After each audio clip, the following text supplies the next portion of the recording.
첫 번째 내용으로 모세가 하나님의 구원하심과 그분의 기이한 일들을 찬양하는 찬양의 내용 중에 11절부터 18절까지 말씀 가운데 모세가 고백하는 그리고 이스라엘 백성이 체험한 하나님의 하나님 되심에 대하여 출애굽기 15장 11절에 하나님의 성품에 대하여 설명하고 있습니다. 우리가 신앙생활하면서 하나님이 어떤 분이신가 하는 것들을 늘 마음 깊이 묵상하고 또 그 하나님이 우리의 인생 속에 어떻게 일하셨는가 하는 것들을 모세처럼 우리가 동일하게 하나님의 하나님 되심을 높였으면 좋겠습니다. 여호와여 신중에 주와 같은 자가 누굽니까? 라고 모세는 그 시대적 상황에 다양한 세상의 신들, 사람이 만들어낸 신들과 스스로 계신 분, 하나님의 하나님 되심과 비교합니다. 그냥 놔두세요. 예배 마치고 봅시다. 너무 그래도 뭐 그냥 일단 놔두세요. 만지지 말고. 불나면 내려가면 되지.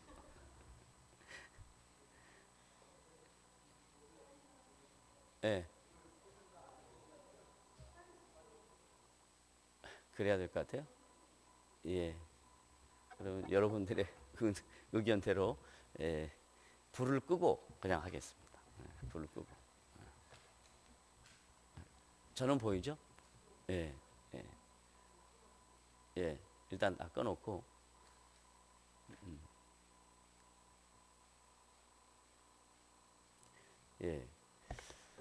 그 사람이 만들어낸 신, 다른 말로 말하면 인간들은 유한함과 연약함과 부족함을 압니다. 그래서 그 유한한 인간 그리고 부족한 인간 그걸 뛰어넘는 어떤 신적 존재들을 만들어냅니다.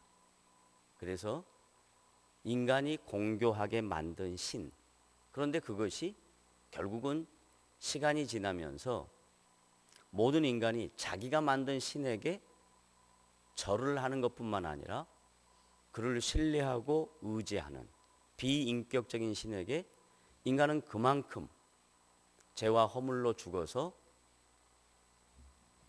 그 인간이 스스로 만든 그 신 앞에 굴복하는 연약함을 보입니다. 이게 이제 애굽의 신들이거든요. 애굽에 다양한 신들이 있습니다. 그런 신들이 대단한 힘을 갖고 있다라고 생각합니다. 그들에게 풍요를 안겨주고 그들에게 자손이 많도록 번성하게 하고 전부 다 그런 것들이거든요. 그래서 그런 신들을 섬겼던 애굽이 하나님을 섬기는 하나님의 언약 백성들을 지배하고 있었단 말이죠.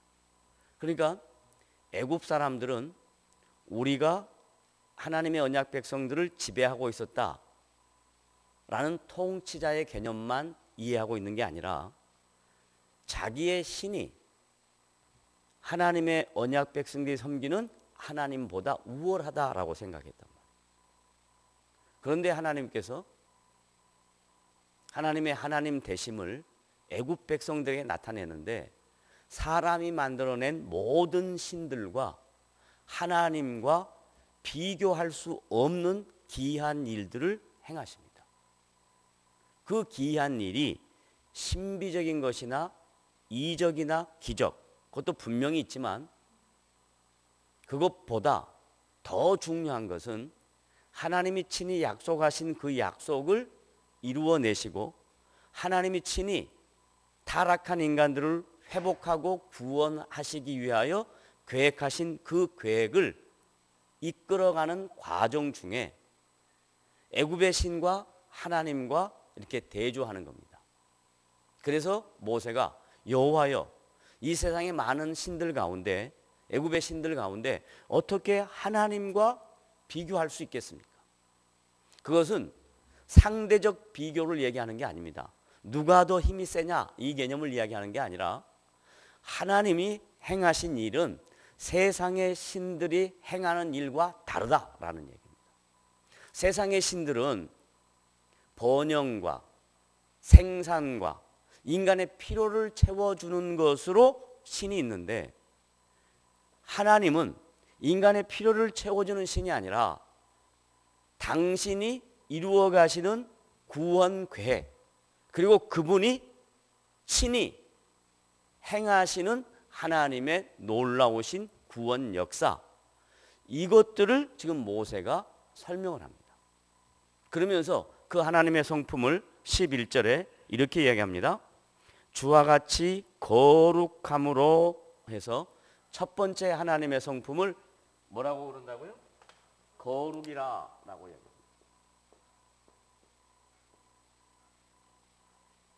이 거룩이라는 단어는 다른 신은 찾아볼 수 없는 것입니다. 이 세상에 인간이 만들어낸 신은 거룩한 게 아닙니다. 여러분 한번 생각해 보세요. 우리 주변에 수많은 종교가 있습니다. 그리고 인간들이 만들어낸 공교한 우상들이 있습니다. 그거 보고 참 거룩하다라고 이렇게 느껴지나요? 절대 그렇게 없습니다. 근데 하나님은 거룩하신 분입니다. 여기서 거룩하다라는 표현은 하나님만이 유일하신 분이다. 하나님만이 참 신이시다라는 이야기입니다. 다른 신과는 비교가 안 된다. 상대적으로 우월을 가리는 그런 분이 아니다. 하나님만이 갖고 있는 성품이, 속성이 거룩이시다. 그분은 스스로 계신 분이고, 그분은 창조주이시고, 그분은 온 우주 만물을 통치하시는 분이시고, 그분은 인격적인 분이다 라고 지금 모세가 하나님의 속성을 얘기할 때 제일 먼저 거론하는 것이 거룩입니다. 그러면서 하나님께서 이스라엘 백성에게 내가 거룩하니 너희도 거룩해라 라고 명령을 합니다. 자, 이스라엘 백성에게 내가 거룩하니 너희도 뭐하라? 거룩하라. 그러면 단어는 똑같은 단어인데 단어는 똑같은 단어인데 하나님의 거룩하심과 하나님이 우리에게 요구하는 거룩함은 다릅니다. 하나님의 언약 백성이 이스라엘 백성에게 거룩하라고 요구하는 것은 다른 말로 바꾸면 구별되라라는 이야기입니다. 구별되라. 세상의 가치관과 구별되라. 그리고 하나님이 너희들의 삶의 주인이 되시고 너희를 이끌어 가신다는 것을 믿고 의지하고 그 길만을 따라 순종해라 하는 게 이스라엘 백성이 요구하는 거룩함입니다. 그런데 지금 우리는 이스라엘 백성이 아니잖아요. 우리는 지금 2012년에 살고 있잖아요. 그리고 지역도 우리가 이스라엘에 살고 있는 것도 아니고 구약 사람들도 아니잖아요. 그러면 지금 우리에게 요구하는 거룩함은 뭘까 하는 겁니다. 이걸 신약 성경으로 가서 한번 찾아봅시다. 고린도전서 3장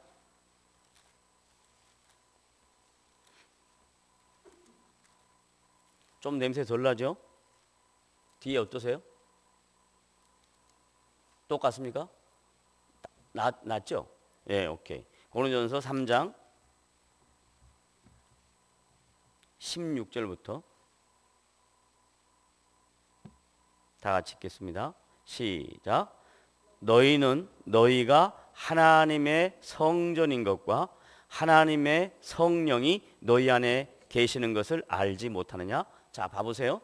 사도 바울이 고린도 교회 성도들에게 하나님의 성전과 성령을 동등하게 놓고 있죠.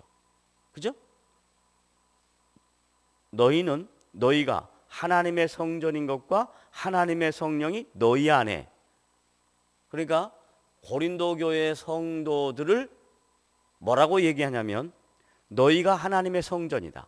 그리고 하나님의 성령이 너희 안에 계신다 라고 이야기합니다.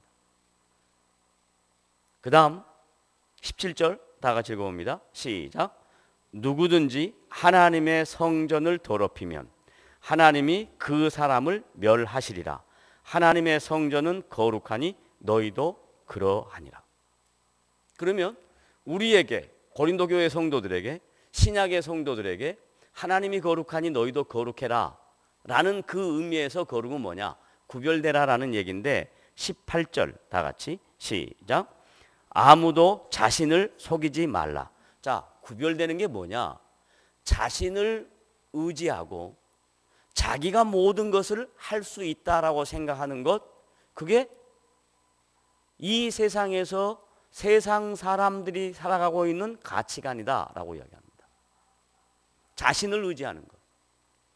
특별히 초대교회 때 이 고린도 지역에는 많은 사람들이 인간이 얼마나 지혜로운 자인가 라는 말로 헬라 철학자들이 매번 하는 얘기가 뭐냐면 지혜였습니다. 지혜. 인간이 얼마나 지혜로운가. 얼마나 지혜로운가. 이 지혜로운 인간이 인간의 힘으로 모든 걸 할 수 있다라고 생각하는 겁니다. 근데 2000년이 지난 지금도 똑같습니다. 우리 인간이 모든 것을 할 수 있다라고 생각하는 거예요. 근데 그러지 않다. 첫 번째, 자신을 의지하지 않는 것. 그 다음에 두 번째, 너희 중에 시작.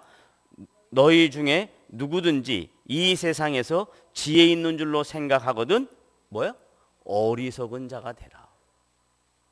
이 얼마나 역설적인 표현입니까? 그 다음, 그리하여야 지혜로운 자가 되리라. 자기를 의지하지 않는 자가 지혜로운 자라는 겁니다. 그런데 대부분 많은 사람들은 내가 얼마나 대단한 사람인가? 고린도 교회 성도들도 역시 마찬가지였어요. 인간이 얼마나 대단한 일을 할 수 있는가 하고 자기를 계속 의지하는 거예요. 그런데 하나님의 성령이 우리 안에 거하시고 하나님의 성전이 우리 안에 있으면 우리가 거룩한 사람이 되는 건데, 이 거룩한 사람의 첫 번째 삶의 가치관은 나는 부족한 사람이다. 나는 연약하다. 나는 지혜롭지 못하다. 모든 지혜는 하나님이 갖고 계신다. 하나님이 나에게 은혜를 베푸셔야, 하나님이 내 인생 속에 간섭하셔야, 그래야 내가 이 세상에서 하나님의 영광을 위하여 살 수 있는 구별된 사람이 될 수 있다라고 성경은 가르칩니다. 고린도 교회뿐만 아니라. 그 다음 19절 시작. 이 세상의 지혜는 하나님께 어리석은 것이나 기록된 바 하나님은 지혜 있는 자들로 하여금 자기 꾀에 빠지게 하시느니라 하였고, 그 다음에 또 주께서 지혜 있는 자들의 생각을 헛것으로 아신다 하셨느니라. 세상 사람들은 전부 다 지금 속고 살고 있습니다. 내가 내 지혜로 이렇게 인생을 살면 될 것이라 라고 착각하고 삽니다. 근데 절대로 인생이 내가 계획하는 것처럼 되는 인생은 하나도 없습니다. 특별히 하나님의 자녀들은 더 그렇습니다. 왜냐하면 하나님께서 우리에게 찾아오시고 우리를 하나님의 백성 삼으시고 우리 안에 성령이 거하시면 이제 성령이 우리의 인생을 이끌어 가시는 주인이 되셨어요. 그 주인이 우리의 인생에 대하여 갖고 계신 계획이 있습니다. 그 계획에 대하여 내가 순종하고 내가 그분을 신뢰하고 그분의 명령에 따라 움직이고, 이런 것들이 우리가 해야 될 일인데 성도들이 그걸 거꾸로 생각해서 내가 할 테니 하나님은 내가 하는 것에 뒤에서 돕는 분으로만 하라, 이렇게 하면 안 된다 이 말이에요. 하나님이 우리의 인생에 계획이 있으십니다. 하나님이 우리의 삶에 성실하신 인도하심이 전제되어 있습니다. 그냥 거기에 어떻게 순종할 것인가, 내가 어떻게 거기에 발맞춰 갈 것인가 하는 게 구별된 인생, 거룩한 인생의 첫 번째 가치관이다 이 말이에요. 이걸 사도 바울이 초대교회 성도들에게 이렇게 가르칩니다. 그 다음에 21절 결론 한마디만 더 하고 넘어갑니다. 시작. 그런즉 누구든지 사람을 자랑하지 말라. 사람, 다른 말로 말하면 지혜를 자랑하지 말라. 그 다음에 만물이 다 너희 것이며. 이 말이 뭔 말인지 아세요? 하나님이 온 우주 만물의 주인이시고 그 주인이신 하나님이 우리에게 청지기로 당신이 갖고 계신 만물의 모든 것을 우리에게 맡기실 것이다 이 말이에요. 그러니까 내가 그것을 맡아서 청지기로 살 것인가 아니면 내가 주인이 돼서 내 인생을 살 것인가, 이게 첫 번째 거룩을 추구하는 성도들이 자기가 스스로 결단해야 될 첫 번째 삶의 테마라 이 말이에요. 가장 중요한 주제입니다. 그 다음 사도 바울뿐만 아니라 베드로도 이렇게 얘기합니다. 베드로서로 갑니다.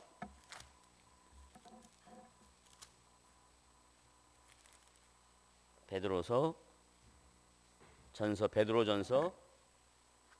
1장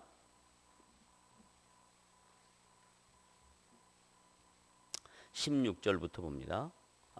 어두워서 안 보이나요? 죄송합니다. 제가 읽겠습니다. 베드로전서 1장 16절 제가 읽겠습니다. 기록되었으되 내가 거룩하니 너희도 거룩할지어다 하셨느니라. 외모로 보시지 않고 각 사람의 행위대로 심판하시는 이를 너희가 아버지라 부른즉 너희가 나그네로 있을 때를 두려움으로 지내라. 너희가 알거니와 너희 조상이 물려준 헛된 행실에서 대속함을 받은 것은 은이나 금같이 없어질 것으로 된 것이 아니요 오직 흠없고 점없는 어린 양 같은 그리스도의 보배로운 피로 된 것이라.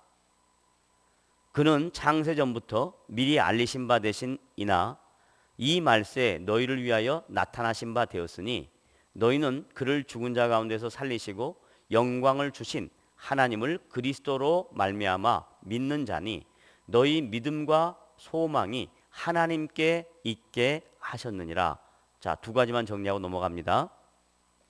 첫째 17절 우리가 거룩하게 한데 내가 거룩하니 너희도 거룩하다 할 때 어떻게 거룩을 이루고 살아야 되는가?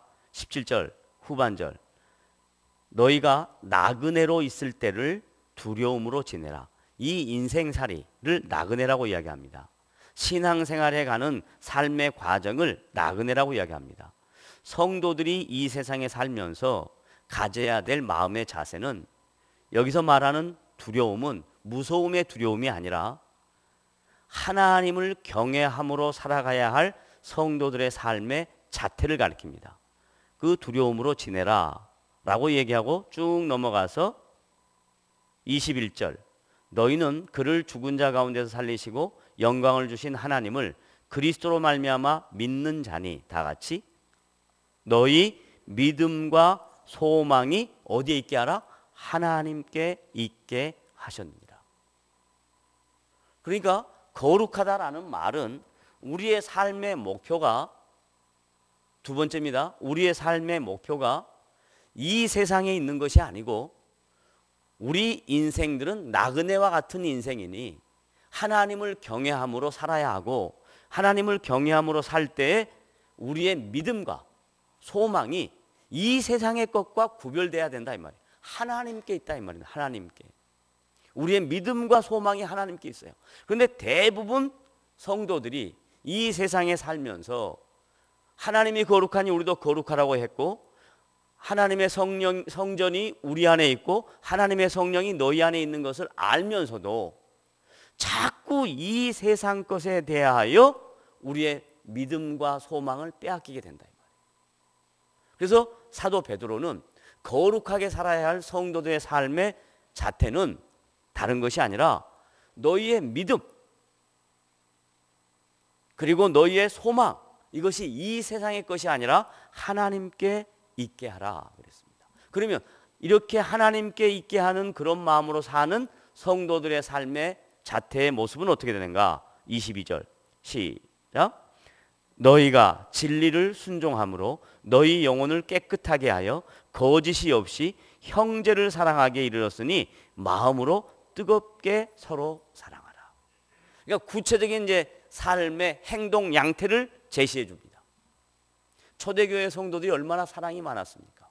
사도행전 2장 42절에 보면 그 42절부터 47절까지 보면 초대교회 모든 성도들은 모든 것들을 다 나누어서 썼습니다. 그리고 정말로 뜨겁게 사랑했습니다. 그런데 지금 사도 베드로가 이 말씀을 쓸 때 그 시차는 길어봐야 30년입니다.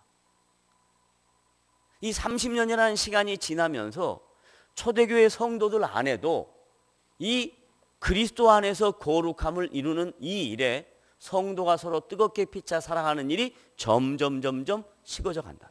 다른 말로 말하면 자기중심이 된다는 거죠. 이미 초대교회 때 그랬다는 이야기입니다.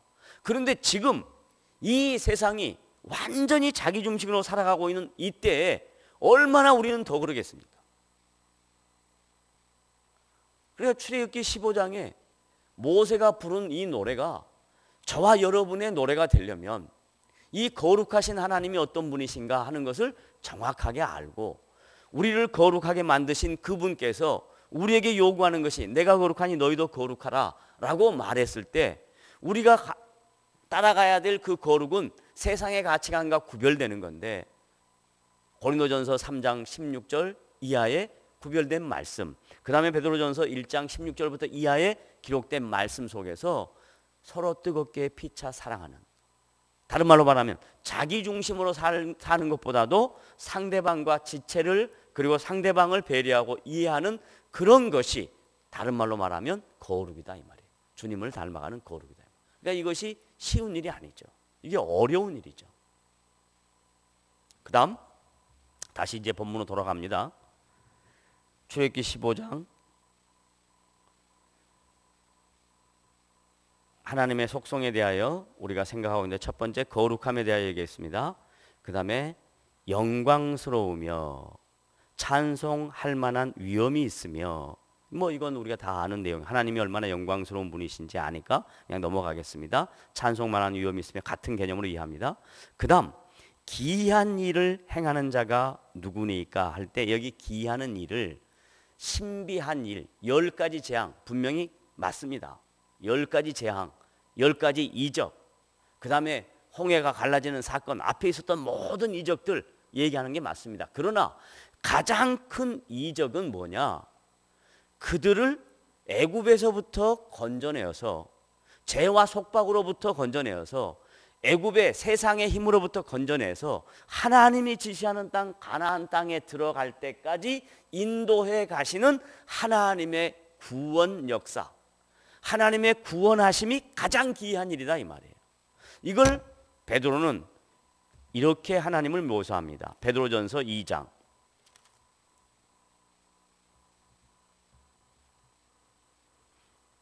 너무 잘 아는 말씀, 베드로전서 2장 9절에서 우리가 누구인가 하는 것은 우리가 잘 아는데 그 다음 내용은 조금 부족하게 알고 있는 것 같아서 그 다음 내용을 좀 강조해서 설명하겠습니다. 9절 다 같이 읽습니다. 시작. 그러나 너희는 택하신 족속이요 왕같은 제사장들이요 거룩한 나라요 그의 소유된 백성이니, 여기까지는 잘 알아요. 여러분이 누굽니까? 라고 물으면 택하신 족속입니다. 왕같은 제사장들입니다. 거룩한 나라입니다. 그의 소유된 백성입니다. 이건 아는데 이는 그 다음부터가 더 중요합니다. 이는 왜냐 하면, 왜 그렇게 했냐 하면 다 같이 너희를, 시작, 너희를 어두운데, 어두운데 출애굽기로 얘기하면 어떨까요? 뭘까요? 애굽. 그래서 지금 베드로의 관점에서 이야기할 때 어두움은 뭐냐? 세상, 죄와 사망 권세, 이걸 어두움으로 묘사한 것입니다. 어둠에서 불러내어 그 다음에 뭐예요? 그의 소유격이 누구의? 하나님의 그리스도 예수 안에서, 성령 안에서 그의 기이한 빛. 여기서 말하는 기이한이라는 단어와 지금 출애굽기 15장에서 모세가 노래하면서 하나님이 기이한 분이라고 하는 이 단어가 히브리 말이나 헬라 말이나 분명히 다르지만 그 의미가 담고 있는 뜻은 똑같다 이 말이에요.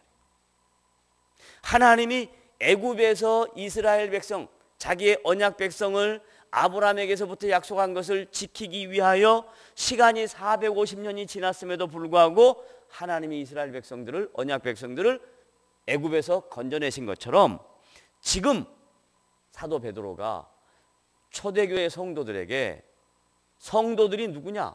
너희들이 거룩한 성도인데 너희들을 죄와 사망의 권세, 어둠에서부터 불러냈다.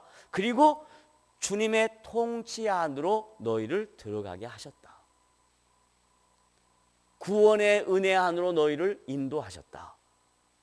그러면 왜 그렇게 했는가? 그의 기이한 빛에 들어가게 하신 이 하나님의 구원 역사, 그 다음에 뭐 하라고요? 시작.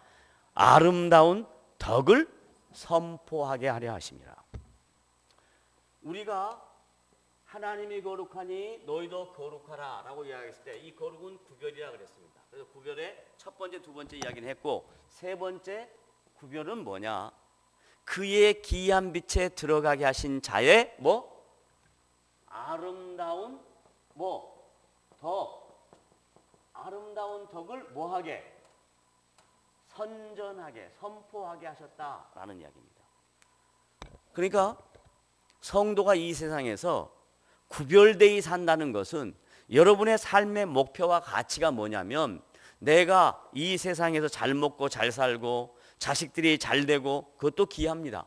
그러나 가장 중요한 건 뭐냐면, 하나님이 나를 불러내실 때 입을 가만히 다물고 있다가 주님이 부르시는 그날에 천국 올 때까지 이 세상에 잘 먹고 잘 살다가 천국에 와라, 이렇게 하려고 부른 거 아니에요.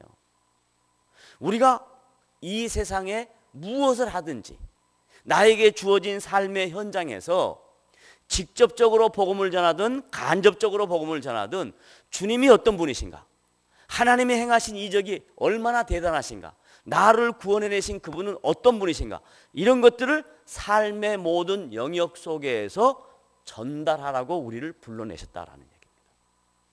그러니까 내가 거룩하게 살아야 되겠습니다 라고 할 때 대부분 성도들은 거룩하게 산다 그러면 윤리적인 것, 내가 뭘 잘못했나, 앞으로 그런 잘못하지 말아야 되겠다, 도덕적인 것, 이런 아주 도덕적인 것에 반하니까 내가 도덕적인 사람이 되어야 되겠다, 이런 개념으로 생각하는데, 윤리적이나 도덕적인 것도 필요하지만 더 중요한 건 뭐냐면, 하나님이 우리에게 거룩함을 요구하시는 것에 순종하고 살다 보면 윤리와 도덕은 그냥 따라오게 돼 있다 이 말이에요.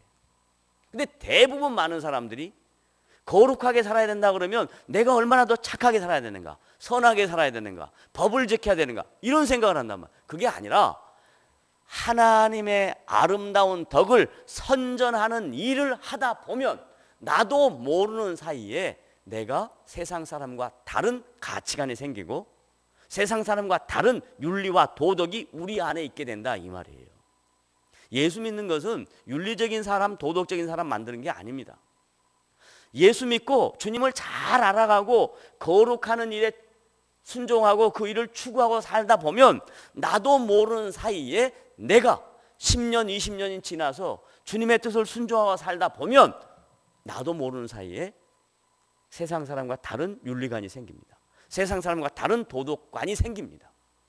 그런데 예수 믿고 하나님의 자녀가 돼서 윤리적으로만 살아라, 도덕적으로만 살아라, 이렇게 돼버리면 항상 갈등하게 됩니다. 왜냐하면 내 안에 윤리와 도덕이 이 세상의 가치와 기준 안에서 자꾸 흡수되거나 자꾸 거기에 따라가기가 쉽지, 내가 거기서 튀어나와서 나 혼자 다른 모습으로 살기가 어렵단 말이죠. 그러니까 하나님이 요구하시는 이 거룩에 대하여 그걸 추구하고 사는 거예요. 따라가서 사는 거예요. 나는 청직이다, 나는 내 삶의 주인이 아니다. 그 다음 오늘 베드로가 한 얘기처럼 그의 기이한 빛에 들어가게 하신 자의 아름다운 덕을 선전해야 된다라는 겁니다. 여러분, 2012년 우리가 시작하면서 매월 첫 주일은 한 영혼과 함께하는 예배를 하나님 앞에 하자라고 말씀을 드렸습니다. 그러면 이 부분을 보편적으로 교회에서 송동원 주일 같은 개념으로 오 해피데이 이런 개념으로 또 새가족 초청, 새신자 초청 다 비슷한 그런 개념입니다. 그런데 제가 여러분과 함께 한영혼과 함께하는 예배를 매월 첫 주일에 드리자라고 하는 것은 그 개념하고는 조금 다른 개념입니다. 어떤 개념이냐면 우리의 마음속에 베드로전서 2장 9절 말씀처럼 하나님이 우리를 어두운 데서 불러내어 그의 기이한 빛에 들어가게 하신 분이라면 내가 그 기이한 그 구원의 은총과 구원의 감격을 내가 알고 믿고 누리고 있다면 아직 그 기이한 빛을 모르는 어두움에 있는 사람에 대하여 안타까움이 저와 여러분에게 있어야 된다는 거예요. 저는 낙도 오지에 교회가 없는 무교회 지역이나 복음을 전혀 알지 못하는 분들에게 찾아가서 그들에게 복음을 전하면서 놀라운 하나님의 일하심들을 수도 없이 많이 경험했습니다. 그리고 중국에 나가서 말씀 사역할 때도 수도 없이 많은 이적도 보았고 하나님이 저를 통해서 놀라운 신기한 신비한 일도 이루어내셨습니다. 그런데 남산교회를 개척해서 제 마음속에 10년 동안은 철저하게 교육을 시켜야 되겠다. 그래서 10년 동안 제가 여러분에게 그런 부담을 드리지 않았습니다. 10년이 지나고 난 다음 제가 하나님 앞에서 남산교회를 하나님이 어떻게 이끌어 가시는가를 이렇게 쭉 살피면서 이제는 여러분들에게 한영혼과 함께하는 예배를 권유하고 그리고 이 일에 동참하도록 여러분을 이끌어 갈 때 과거에 했던 교회에서 교회를 세우기 위해서 더 성장시키기 위해서 교회가 더 발전하기 위해서 하는 그런 방법론이 아니라는 것을 여러분이 알 것을 알고 그렇게 기대하고 2012년부터 또 풍동 지역에 왔고 잘 준비를 했으니까 이제부터 하나님이 행하신 그 구원 역사에 우리가 도구로 쓰임받았으면 좋겠다 하는 생각이 들어서 하자고 합니다. 근데 참 놀라운 것은요, 여러분의 반응은 어떤지 모르지만 너무 놀랍게 하나님께서 매월 그 예배에 내가 말을 잘못했나 봐. 한 영혼을 말고 100영혼이라고 그렇게 잘못했나 봐. 한 영혼 그랬더니 맨날 한 명씩만 꼭 오네. 그런데 제 마음속에 어떤 마음이 드냐면요, 하나님 저 한 영혼을 얼마나 귀하게 여기는가, 이 사람에게 관심을 가지라고 하시는가 보다 하고 저는 그렇게 초점을 맞추고 가고 있습니다. 제가 이렇게 갖는 마음을 지금 여러분이 출애굽기 15장에 모세가 하나님의 행하신 그 기이한 일을 노래로 찬송으로 그리고 말씀으로 기록할 때 하나님이 어떤 분이신가 하는 것을, 기이한 분이다라는 것을 쓸 때 그 감격, 하나님이 아브라함 우리 할아버지에게 약속했던 그 약속을 지금 이렇게 놀랍게 이루어가고 계시구나 하는 그 마음에서 이 출애굽기 15장 말씀을 기록한 것처럼 저와 여러분이 하나님이 나를 통해서 한 영혼을 구원해 내시기 위하여 나를 이 일산적에 보내셨고 또 남산교에 보내셨고 지금 우리가 이렇게 신앙생활하고 있고 내 주변에 있는 많은 사람들을 붙이셨구나 하는 그런 마음으로 여러분이 하나님의 뜻에 순종하게 될 때에 하나님께서 행하실 기이한 일이 있을 줄로 믿으시기를 바랍니다. 이게 뭐냐면 구원은 우리의 손에 있는 게 아니라 하나님의 손에 있거든요. 그런데 중요한 건 뭐냐면 그 하나님의 손 안에 있는 그 구원 역사에 대하여 모세가 어떻게 반응했냐라는 얘기예요. 모세가 애굽의 바로 왕을 무서워해서 난 못합니다 그랬으면 일이 안 이루어지는 거죠. 그죠? 홍해 앞바다 앞에서 난 못하겠습니다 그랬으면 안 이루어지는 거죠. 근데 하나님께서 모세야, 너가 들고 있는 게 뭐냐? 지팡이 뿐입니다. 아무것도 아니거든요. 그래? 그 지팡이를 들어 던져라. 뱀이 됩니다. 잡아라. 지팡이가 됩니다. 그 뱀, 그냥 동물이 아니고요, 세상의 모든 사단의 권세를 하나님께서 모세에게 세상의 모든 권세를 이길 수 있는 힘을 내가 너에게 주겠다 하는 그런 개념입니다. 모세에게만이 아니에요. 여러분에게 똑같습니다.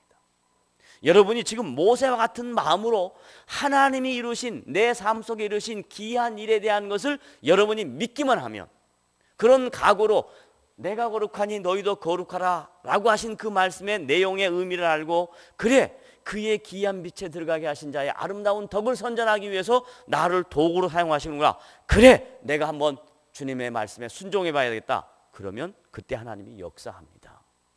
그런데 자꾸 교회에서 하라 그러니까 아이고 목사님 하라 그러니까 어쩔 수 없이 한다, 그렇게 하면 안 됩니다. 하나님이 행하시는 일에 내가 순종하는 마음으로, 하나님이 앞서 나가시는 일에 내가 뒤따라가는 마음으로 그 일을 여러분이 마음으로 복종하고 헌신하고 다짐하고 결단하고 그렇게 행동으로 옮기면 언제가 될지는 모르지만 여러분을 통해서 천하보다 귀한 한 영혼이 주님 앞에 돌아온 놀라운 역사가 있을 줄로 믿으시기를 바랍니다. 이게 출애굽기 15장의 모세의 노래만이 아니라 약 3,500년이 지났지만 여러분의 노래가 돼야 되고 저의 노래가 돼야 돼요. 하나님, 당신이 이루신 그 귀한 일을 저를 통해서 이루어내시는군요. 얼마나 감격스럽고 얼마나 놀라운지. 저는 말씀 사역할 때도 그런 놀라운 그 은혜들을 체험합니다마는 사역의 현장에 나가서 한 영혼들이 돌아올 때 그것을 보면서 너무 감격스럽고 너무 놀라워요. 바나바 선교회 시작할 때 동기는 딱 하나였습니다. 저 강원도 사북탄강에 바나바라는 이름 관계 전혀 관계없이 어떤 분의 그 간곡한 부탁 때문에 사북탄강에 따라가서 그 흑암 중에 있었던 영혼이 주님 앞에 돌아오는 놀라운 일들을 그 자리에서 목도하고 나니까 하나님이 가장 기뻐하시는 일이 이 일인가 보다. 그래서 그냥 작은 일에 순종해야 되겠다라고 생각하는 마음으로 지금까지 일을 감당하고 있습니다. 그랬더니 하나님이 저를 통해서 당신의 일을 이루십니다. 제가 무슨 잘난 거 아무것도 없습니다. 제가 다른 분보다 어떤 여러 가지 부분에서 우월한 것이 하나도 없습니다. 근데 하나님은 저를 통해서 당신의 일들을 이루어 가셔요. 그 일들을 가만히 보면서 제가 고백하는 겁니다. 다른 거 아니거든요. 기이한 빛에 들어가게 하신 자의 아름다운 덕을 저를 통해서 드러내신다면 도구로 쓰임 받겠습니다 하는 것밖에 없습니다.